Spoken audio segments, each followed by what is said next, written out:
ನಮಸ್ಕಾರ ಎಲ್ರಿಗೂ. ನನ್ನ ಹೆಸರು ಮೂರ್ತಿ. ನಾನು ಅಬುದಾಬಿ ಒಳಗಿರ್ತೀನಿ.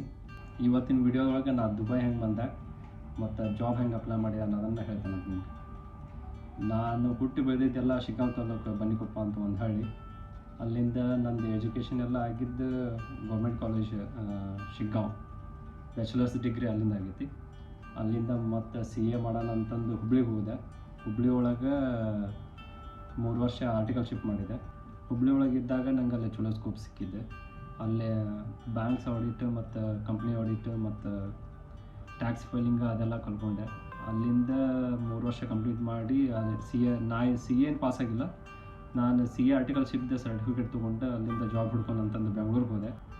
ಬೆಂಗ್ಳೂರಿಗೆ ಹೋದ್ರೆ ಬೆಂಗಳೂರಿಂದ ಟ್ರಾಫಿಕ್ ಮತ್ತು ಬೆಂಗಳೂರಿಂದ ಸ್ಯಾಲ್ರಿ ಅದೆಲ್ಲ ನೋಡಿ ನಮ್ಗೆ ಹೊಂದಂಗಿಲ್ಲ ಇದು ಅಂದ್ಕೊಂಡು ಅವಾಗ ಡಿಸೈಡ್ ಮಾಡಿದೆ ಬೆಂಗಳೂರು ಲೈಫ್ ನಮಗೇನು ಹೊಂದಂಗಿಲ್ಲ ಅಂತಂದು. ಅವಾಗ ಡಿಸೈಡ್ ಮಾಡ್ಕೊಂಡು ವಾಪಸ್ ಊರಿಗೆ ಹೋಗೋಣ ಅಂತಂದು ಬಂದೆ. ಅವಾಗ ವಾಪಸ್ ಊರಿಗೆ ಬರೋ ಮುಂದೆ ನಂದು ಪ್ಲ್ಯಾನ್ ಫಿಕ್ಸ್ ಇತ್ತು. ಅಂದ್ರೆ ಔಟ್ ಆಫ್ ಕಂಟ್ರಿ ಹೋಗ್ಬೇಕು. ಇಲ್ಲಿದ್ರೆ ನಮ್ಗೆ ನನ್ನ ಲೈಫ್ ಸ್ಟೈಲ್ ನಾ ಹೆಂಗೆ ಸೆಟ್ ಮಾಡ್ಕೋಬೇಕಂತೇನಲ್ಲ ಆ ಥರ ಇಲ್ಲಿ ಇಂಡಿಯಾದಾಗ ಇಲ್ಲ ಬೆಂಗಳೂರಾಗ ಜಾಬ್ ಮಾಡಿದ್ರೆ ಆಗಂಗಿಲ್ಲ ಅಂತಂದು. ಅಂದ್ರೆ ಸ್ಯಾಲ್ರಿದು ಹೇಳತ್ತೀನಿ, ಸ್ಯಾಲ್ರಿ ಅಲ್ಲಿ ಅಷ್ಟು ಸಿಗಲ್ಲ ಅಂತಂದು. ಅದಕ್ಕೆ ಅವಾಗ ಮೈಂಡ್ ಆಗೈತೆ ನಾವು ವಾಪಸ್ ಬೆಂಗ್ಳೂರಿಗೆ ಹೋಗೋ ಮುಂದೆ ದುಬೈಗೆ ಹೋಗಂತಂದು. ದುಬೈಗೆ ಅಂತಂದ್ರೆ ಔಟ್ ಆಫ್ ಕಂಟ್ರಿ ಹೋಗಂತಿತ್ತು. ಆದ್ರೆ ಯುರೋಪ್ ಕಂಟ್ರೀಸ್ ಅವೆಲ್ಲ ಹೋಗಂದ್ರೆ ಭಾಳ ಕಷ್ಟ, ಭಾಳ ರೊಕ್ಕನೂ ಬೇಕು ಮತ್ತು ಹೊಳ್ಳಿ ಭಾಳ ಕಷ್ಟ ವೀಸಾ ಪ್ರೊಸೆಸಿಂಗ್ ಅದೆಲ್ಲ. ನನಗೆ ಅವಾಗ ಬೆಸ್ಟ್ ಆಪ್ಷನ್ ಅಂತ ಅನಿಸಿದ್ದು ದುಬೈ. ವಿಸಿಟ್ ವೀಸಾ ಈಸಿಯಾಗಿ ಸಿಕ್ಬಿಡ್ತೈತಿ. ಮತ್ತು ಹೊಳ್ಳಿ ಇಲ್ಲಿ ಬಂದು ವಿಸಿಟ್ ವೀಸಾದಾಗ ಬಂದು ನೀವು ಜಾಬ್ ಅಪ್ಲೈ ಮಾಡ್ಬೋದು. ನಾ ಮಾಡಿದ್ದೆ ಹಂಗೆ. ನಾವು ಊರಿಗೆ ಹೋಗಿ 1 ತಿಂಗಳು ಅಲ್ಲೇ ಇದ್ದೆ. ಸ್ವಲ್ಪ ದುಬೈದು ಜಾಬ್ ಹೆಂಗೆಲ್ಲ ಅಪ್ಲೈ ಮಾಡೋಕೆ ಅದನ್ನೆಲ್ಲ ರಿಸರ್ಚ್ ಮಾಡಿ ಅದನ್ನೆಲ್ಲ ಸ್ವಲ್ಪ ತಿಳ್ಕೊಂಡು 1 ತಿಂಗಳು ಆಗಿಂದ ದುಬೈಗೆ ಬಂದೆ. ನಾವು ಫಸ್ಟ್ ದುಬೈ ಬಂದಿದ್ದು ಮೇ 10ನೇ ತಾರೀಕು 2017. ನಾವು ಫಸ್ಟ್ ಬಂದು ದುಬೈ ಏರ್ಪೋರ್ಟ್ ಒಳಗೆ ಇಳಿದಾಗ ನಂಗೆ ಯಾರೂ ಗೊತ್ತಿದ್ದಿಲ್ಲ, ಲಿಟ್ರಲಿ ಯಾರೂ ಗೊತ್ತಿದ್ದಿಲ್ಲ, ಒಬ್ಬರೂ ಗೊತ್ತಿದ್ದಿಲ್ಲ. ದುಬೈ ಏರ್ಪೋರ್ಟಿಂದ ಮತ್ತೆ ಹೊಳ್ಳಿ ನಾನು ರೂಮಿಗೆ ಹೋಗಂತಂದ್ರು ನಂಗೆ ಏನೂ ಗೊತ್ತಿದ್ದಿಲ್ಲ. ಯಾವ ಬಸ್ಗೆ ಹೋಗ್ಬೇಕು, ಹೆಂಗೆ ಹೋಗ್ಬೇಕಂತ, ಹೆಂಗೆ ಟ್ಯಾಕ್ಸಿ ಹೋಗ್ಬೇಕಂತನೂ ಗೊತ್ತಿದ್ದಿಲ್ಲ. ಅದಕ್ಕೆ ಏನು ಮಾಡಿದೆ, ಅಲ್ಲಿ ಸೆಕ್ಯೂರಿಟಿ ಇರ್ತಾರೆ ಏರ್ಪೋರ್ಟ್. ಸೆಕ್ಯೂರಿಟಿ ಮತ್ತು ಬಸ್ ಡ್ರೈವರ್ ಇರ್ತಾರಲ್ಲ ಅವ್ರು ಕೇಳ್ಕೊಂಡು ಅವ್ರಿಗೆ ಅಡ್ರೆಸ್ ತೋರಿಸಿ ಮತ್ತು ಹೆಂಗೋ ರೂಮಿಗೆ ಬಂದೆ. ರೂಮಿಗೆ ಬಂದು ನಾವು ರೂಮ್ನಾಗ ಇದ್ದಿದ್ದು 10 ಜನ ಶೇರಿಂಗ್. ನಾವು ಸಣ್ಣ ರೂಮ್ 10 ಜನ ಶೇರಿಂಗ್ ಬಂಕರ್ ಬೆಡ್ಸಿದ್ವು. ಕರ್ನಾಟಕದಿಂದ ಇದ್ರು, ಕೇರಳದಿಂದ ಇದ್ರು, ಬೇರೆ ಸ್ಟೇಟ್ ತಮಿಳ್ನಾಡು ಅವರೆಲ್ಲ ಬೇರೆ ಸ್ಟೇಟ್ಲಿಂದ ಎಲ್ಲರೂ ವಿಸಿಟ್ ಬೇಸದ ಮ್ಯಾಗ ಬಂದು ಜಾಬ್ ಹುಡ್ಕೋರು ಎಲ್ಲರೂ. ನಾನು ಒಬ್ಬ ಏಜೆಂಟ್ ಥ್ರೂ ಬಂದಿದ್ದೆ. ನಾನು ಬೆಂಗಳೂರಿಂದ ಒಬ್ಬ ಏಜೆಂಟ್ ಥ್ರೂ. ಅವ್ರ ಏಜೆಂಟ್ ಹೆಂಗಂತಂದ್ರೆ ವಿಸಿಟ್ ವೀಸಾ ಕೊಡಿಸಿದ್ರು ಮತ್ತು ಹೊಳ್ಳಿ ಟಿಕೆಟ್ ಕೊಟ್ಟಿದ್ರು, 1 ವೇ ಟಿಕೆಟ್, ಮತ್ತು ಹೊಳ್ಳಿ 1 ತಿಂಗಳದ್ದು ಊಟ ಮತ್ತು ರೂಮ್ ರೆಂಟ್ ಇದೆಲ್ಲ ಇನ್ಕ್ಲೂಡಾಗಿ ಕೊಟ್ಟಿದ್ರು ಅವ್ರ ಪ್ಯಾಕೇಜ್. ಅಂದ್ರೆ ವಿಸಿಟ್ ವೀಸಾದವ್ರು ನೋಡಕ್ಕೆ ಹೊಂಟೇವಿ ಅಂತಂದು. ಅಷ್ಟು ತೊಗೊಂಡು ದುಬೈಗೆ ಬಂದೆ. ದುಬೈದಾಗ ಬಂದಿಂದ ನಮ್ಮ ರೂಮ್ನಾಗೆಲ್ಲ ಶೇರಿಂಗ್ ಇದ್ದಿದ್ದು, ನಾವು 10 ಜನ ಶೇರಿಂಗ್ ಇದ್ದಿದ್ದೆ. ಮತ್ತು ರೂಮು ಸಣ್ಣದು ಮತ್ತು 1-2 ವಾಶ್ರೂಮ್ ಇದ್ವು ಅಷ್ಟೇ. ನಾವು ಅರ್ಬಿ ಎಲ್ಲ ವಾಶ್ ಮಾಡ್ಕೋಬೇಕಂತಂದ್ರೆ ಅಲ್ಲಿ ವಾಷಿಂಗ್ ಮೆಷಿನ್ ಇದ್ದಿಲ್ಲ, ಏನೂ ಇಲ್ಲ. ಸುಮ್ಮನೆ ಹಾಗೆ ನಾವು ಏನೋ ಧೈರ್ಯ ಮಾಡಿ ಸುಮ್ಮನೆ ಅಪ್ಲೈ ಮಾಡ್ಬೇಕಂತಂದು ಬಂದಿದ್ದಷ್ಟೇ. ನಾನು ಇಲ್ಲಿಗೆ ಬಂದಿಂದ ನಂಗೆ ಗೊತ್ತಾಗಿದೆ ಅಂತಂದ್ರೆ ನನ್ನ ರೂಮ್ಮೇಟ್ಸ್ ಥ್ರೂ ಎಲ್ಲ ಮಾತಾಡಿದ್ದು ಗೊತ್ತಾಗಿದೆ ಅಂತಂದ್ರೆ ನಾವು ಬಂದಿದ್ದ ಟೈಮಿಂಗ್ ಸರಿ ಇದ್ದಿದ್ದಿಲ್ಲ. ನಾ ಬಂದಿದ್ದು ಮೇನ್ಯಾಗ ಇಲ್ಲೇ ಮೇ ಜೂನ್ ಅಂತ ರಂಜಾನ್ ಸ್ಟಾರ್ಟ್ ಆಗೈತಿ. ರಂಜಾನ್ ಸ್ಟಾರ್ಟ್ ಆತಂತಂದ್ರೆ ಇಲ್ಲಿ ಹೈರಿಂಗ್ ಎಲ್ಲ ಸ್ಟಾಪ್ ಮಾಡ್ತಾರೆ. ಅಂದ್ರೆ ಕಂಪ್ನಿ ಎಲ್ಲ ಹಾಫ್ ಡೇ ಅಷ್ಟೇ ವರ್ಕಿಂಗ್ ಇರ್ತೈತಿ. ಲೋಕಲ್ಸ್ನವರು ಅವರು ಅಷ್ಟೇ. ಅಂದ್ರೆ ಆಲ್ಮೋಸ್ಟ್ ಹೈರಿಂಗ್ ಮತ್ತು ಬಿಸ್ನೆಸ್ ಎಲ್ಲ ಸ್ಲೋ ಆಗಿಬಿಡ್ತೈತಿ. ಬಿಸ್ನೆಸ್ ಸ್ಲೋ ಇರೋದಕ್ಕೆ ಹೈರಿಂಗ್ ಸ್ಟಾಪ್ ಮಾಡ್ತಾರೆ. ನಂಗೆ ಅವಾಗ ಏನು ಅಂದ್ಕೊಂಡಿದ್ದೆ, ನಾನು ತಪ್ಪು ಮಾಡಿದ್ದೆ ಏನು ಈ ಟೈಮ್ನಾಗ ಬಂದು ಅಂತಂದು ಅಂದ್ಕೊಂಡಿದ್ದೆ. ಬಟ್ ಇನ್ನೂ ಟೈಮ್ ಇತ್ತು. ರಂಜಾನ್ ಸ್ಟಾರ್ಟ್ ಆಗಿ 15 ದಿವಸ ಏನೋ ಟೈಮ್ ಇತ್ತು ಅಪ್ಲೈ ಮಾಡೋಣ ಅಂತಂದು. ಹಂಗೆ ಡೈಲಿ ಅಪ್ಲೈ ಮಾಡ್ತಿದ್ದೆ ಜಾಬಿಗೆ. ನಾ ಫಸ್ಟ್ ನಂಗೆ ಜಾಬ್ ಇಂಟರ್ವ್ಯೂ ಬಂದಿದ್ದು ಅಂದ್ರೆ ಶಾರ್ಜಾದ್ದು ಒಂದು ಜಾಬ್ ಇಂಟರ್ವ್ಯೂ ಬಂದಿತ್ತು. ದುಬೈದಿಂದ ಶಾರ್ಜಾ ಹೋಗಿ ಅಲ್ಲಿ ಇಂಟರ್ವ್ಯೂ ಕೊಟ್ಟು ಅದು ಇಂಟರ್ವ್ಯೂ ಎಲ್ಲ ಆಗಿಂದ ಲಾಸ್ಟ್ನೇಗೆ ಗೊತ್ತಾಗಿದ್ದೆ ಅದು ಫ್ರಾಡ್ ಅಂತಂದು.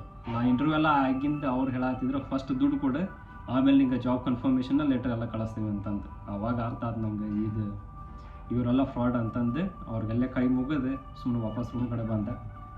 ಮತ್ತು ಹೊಳ್ಳಿ ಬಂದಿಂದ ಇಲ್ಲಿ ದುಬೈದಾಗ ನಾ ಹೆಂಗೆ ಮಾಡ್ತಿದ್ದೆ ಅಂತಂದ್ರೆ, ನನ್ನ ಜಾಬ್ ಅಪ್ಲಿಕೇಶನ್ ಎಲ್ಲ ರಾತ್ರಿ 12 ಗಂಟೆ ಮ್ಯಾಗ ಅಪ್ಲೈ ಮಾಡ್ತಿದ್ದೆ ನಾನು. ಅಂದ್ರೆ ನನ್ನ ತಲೆಯಾಗ ಏನಿರ್ತಿತ್ತು, ರಾತ್ರಿ 12 ಗಂಟೆ ಮ್ಯಾಗ ಅಪ್ಲೈ ಮಾಡಿದರೆ ನಂದು ಜಾಬ್ ಅಪ್ಲಿಕೇಶನ್ HR ನವ್ರಿಗೆ ಫಸ್ಟ್ ಅವರು ಬೆಳಿಗ್ಗೆ ಬಂದು ನೆಕ್ಸ್ಟ್ ಡೇ ಮಾರ್ನಿಂಗ್ ಬಂದು ಇಮೇಲ್ ಓಪನ್ ಮಾಡಿದ್ರೆ ನಂದ ಟಾಪ್ನ ಇರ್ಬೇಕು, ಅಂದ್ರೆ ನಂದ ಫಸ್ಟ್ ಕಾಣಲಿ ಅವ್ರಿಗೆ ಅಂತಂದ. ಅಂದ್ರೆ ನನ್ನ ತಲೆಯಾಗಿತ್ತು ಆ ಥರ ಆಗ್ತೈತಿಲ್ಲ ಗೊತ್ತಿಲ್ಲ, ನನ್ನ ತಲೆಯಾಗ ಆ ಥರ.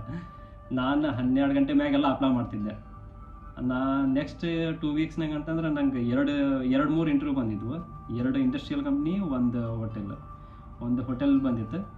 ಇಂಡಸ್ಟ್ರಿಯಲ್ ಕಂಪ್ನಿಯವ್ರದ್ದು ಇಂಟರ್ವ್ಯೂ ಕ್ಲಿಯರ್ ಆಗಿತ್ತು. ಇಂಡಸ್ಟ್ರಿಯಲ್ ಕಂಪ್ನಿಯವ್ರದ್ದು ಅವರು ಸ್ಯಾಲ್ರಿ ಎಲ್ಲ ಚಲೋ ಐತೆ. ಅವ್ರು ಏನಂತಂದ್ರೆ, ನಾವು ನಿಮ್ಗೆ ಸ್ಯಾಲ್ರಿ ಕೊಡ್ತೀವಿ, ನೀವು ನಿಮ್ಮದು ರೂಮ್ ಮತ್ತು ಟ್ರಾನ್ಸ್ಪೋರ್ಟೇಷನ್ ಫುಡ್ ಎಲ್ಲ ನೀವು ನೋಡ್ಕೋಬೇಕಂತಂದ್ರೆ. ಅದಕ್ಕೆ ಅವ್ರದ್ದು ಪೆಂಡಿಂಗ್ ಇಟ್ಟಿದ್ದೆ ಅವೆರಡು. ನೆಕ್ಸ್ಟ್ ಮತ್ತೊಂದು ಇಂಟರ್ವ್ಯೂ ಬಂತು. ನೆಕ್ಸ್ಟ್ ಬಂದಿದ್ದ ಹೋಟೆಲಿಂದ ಇಂಟರ್ವ್ಯೂ, ಅಕೌಂಟ್ಸ್ ಅಸಿಸ್ಟೆಂಟ್ ಪೊಸಿಷನ್. ಅದು ಇಂಟರ್ವ್ಯೂ ಎಲ್ಲ ಕ್ಲಿಯರ್ ಆಯ್ತು. ಅವ್ರು ಕನ್ಫರ್ಮ್ ಮಾಡಿದ್ರು ಇಮಿಡಿಯೇಟಾಗಿ, ನೀವು ಬಂದು ಇಮಿಡಿಯೇಟ್ ಜಾಯ್ನ್ ಆಗಂಗಿದ್ರೆ ನಾವು ತೊಗೊತೀವಿ ಅಂತಂದು. ನಂಗೆ ಇಮಿಡಿಯೇಟ್ ಜಾಯ್ನ್ ಆಗಕ್ಕೆ ನಾನು ಫಸ್ಟ್ ಪ್ರಿಫರೆನ್ಸ್ ನಂದಾದೈತಿ, ಇಮಿಡಿಯೇಟ್ ಜಾಯ್ನ್ ಆಗೋಣ ಅಂತಂದು.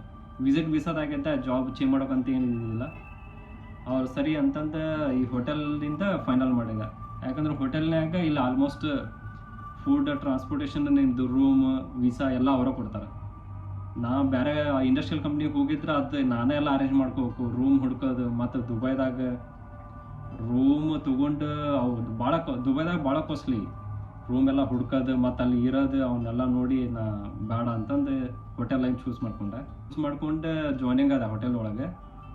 ನಾ ಅಲ್ಲೆಲ್ಲ ಅಕೊಮಿಡೇಷನ್, ಫುಡ್ ಮತ್ತು ಟ್ರಾನ್ಸ್ಪೋರ್ಟೇಷನ್ ಎಲ್ಲ ಚಲೋ ಇತ್ತು, ಬೆಸ್ಟ್ ಇತ್ತು. ನಾವು ದುಬೈದಾಗ ನಾವು ಇದ್ದಿದ್ದು ಅಲ್ಕೇಲ್ ಗೇಟ್ ಅಂತಂದು, ಅಲ್ಕೂಸ್ ಏರಿಯಾ.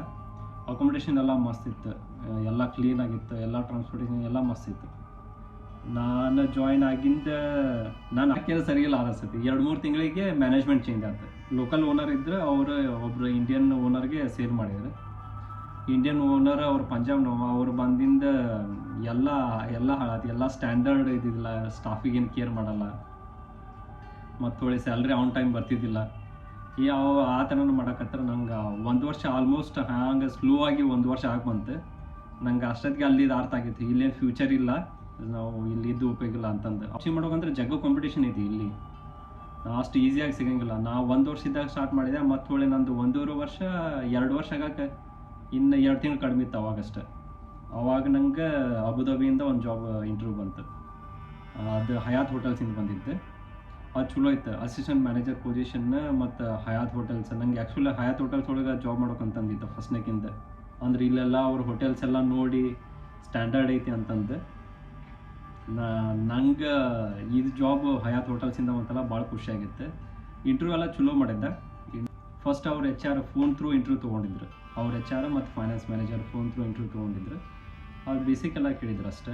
ನೆಕ್ಸ್ಟ್ ಇಲ್ಲ, ಇನ್ ಪರ್ಸನ್ ಇಂಟರ್ವ್ಯೂ ಬೇಕು, ಫೇಸ್ ಟು ಫೇಸ್ ನೀವು ಅಬುದಾಬಿ ಬರ್ರಿ ಅಂತಂದ್ರೆ. ನೆಕ್ಸ್ಟ್ 1 ಡೇ ರಜಾ ತೊಗೊಂಡು ಅಬುದಾಬಿ ಬಂದು ಇಂಟರ್ವ್ಯೂ ಕೊಟ್ಟೆ. ನಂಗೆ ಅಲ್ಲೇ ಇರೋ ಜಾಬ್ನಾಗೆಲ್ಲ ಅದನ್ನೆಲ್ಲ ನೋಡಿ ನಾ ಇಂಟರ್ವ್ಯೂ ಕ್ರ್ಯಾಕ್ ಮಾಡಬೇಕು ಅಂತಂದಿತ್ತು. ಇಂಟರ್ವ್ಯೂ ಎಲ್ಲ ಚಲೋ ಮಾಡಿದೆ. ಅಬುದಾಬಿದು ಇಂಟರ್ವ್ಯೂ ಎಲ್ಲ ಚಲೋ ಮಾಡಿದ್ದೆ. ನಾನು ಮಂಡೇನ ಟ್ಯೂಸ್ಡೇ ಇಂಟರ್ವ್ಯೂ ಕೊಟ್ಟು ಬಂದಿದ್ದೆ. ನಾವು ನಿಮ್ಗೆ ಅಪ್ಡೇಟ್ ಮಾಡ್ತೀವಿ ಅಂತಂದು ಹೇಳಿದ್ರು. ನಂಗೆ ನೆಕ್ಸ್ಟ್ ಥರ್ಸ್ಡೇ ಈವ್ನಿಂಗ್ ನಂಗೆ ಕನ್ಫರ್ಮ್ ಮಾಡಿದ್ರು, ಜಾಬ್ ಆಫರ್ ಲೆಟರ್ ಬಂತು ಥ್ರೂ ಇಮೇಲ್. ಅವಾಗ ಇಲ್ಲೇ ಫ್ರೈಡೇ ರಜೆ ಆಗ್ತಿತ್ತು ದುಬೈ ಒಳಗೆ. ಅವಾಗ 2019 ಒಳಗೆ ಫ್ರೈಡೇ ರಜೆ ಆಗ್ತಿತ್ತು. ನಾವು ವೀಕೆಂಡ್ಗಿಂತ ಮುಂಚೆ ಥರ್ಸ್ಡೇ ಈವ್ನಿಂಗ್ ಕರೆಕ್ಟಾಗಿ 5:30 6 ಗಂಟೆಗೆ ಜಾಬ್ ಆಫರ್ ಲೆಟರ್ ಬಂತು. ಜಾಬ್ ಆಫರ್ ಬಂದಿಂದ ನಮ್ಮ ಮ್ಯಾನೇಜರ್ ಕೂಡ ಮಾತಾಡಿ, ನಮ್ಮ GM ನಮ್ಮ ಕೂಡ ಚಲೋ ಇದ್ರು, ಅವ್ರಿಗೆಲ್ಲ ಇನ್ಫಾರ್ಮ್ ಮಾಡಿ ರಿಸೈನ್ ಮಾಡಿದೆ. ಅವಾಗ ಆಲ್ಮೋಸ್ಟ್ 2 ವರ್ಷ ಆಗಕ್ಕೆ ಬಂದಿತ್ತು. ಇಲ್ಲಿ ಹಯಾತ್ನವ್ರಿಗೆ ಹೇಳ್ಕೊಂಡು ನಾವು ಊರಿಗೆ ಹೋಗ್ಬರ್ತೇನೆ, 2 ವರ್ಷ ಆಯ್ತು ಊರಿಗೆ ಹೋಗಿಲ್ಲ ಅಂತಂದು ವೆಕೇಷನ್ ಹೋದೆ. ಒಂದು 15 ದಿವಸ ವೆಕೇಷನ್ ಹೋಗಿ ಮತ್ತು ವಾಪಸ್ ಬಂದು ಹಯಾತ್ ಒಳಗೆ ಜಾಯ್ನ್ ಆದೆ. ಹಯಾತ್ ಒಳಗೆ ನಾನು UAE ಒಳಗೆ ದುಬೈ ಮತ್ತು ಅಬುದಾಬಿ ಒಳಗೆ ಅಂತಂದ್ರೆ ಹಯಾತ್ ಒಳಗೆ ಬೆಸ್ಟ್. ನಾ ಮಸ್ತ್ ಎಂಜಾಯ್ ಮಾಡಿದ್ದೆ ಅಂತಂದ್ರೆ. ಟೀಮ್ ಚಲೋ ಇತ್ತು ಮತ್ತು ವರ್ಕ್ ಕಲ್ಚರ್ ಚಲೋ ಇತ್ತು. ಮೇನ್ ಇಂಪಾರ್ಟೆಂಟ್ ಅಂತಂದ್ರೆ ಜನ ಚಲೋ ಇದ್ರು, ಎನ್ವಿರಾನ್ಮೆಂಟ್ ಚಲೋ ಇತ್ತು.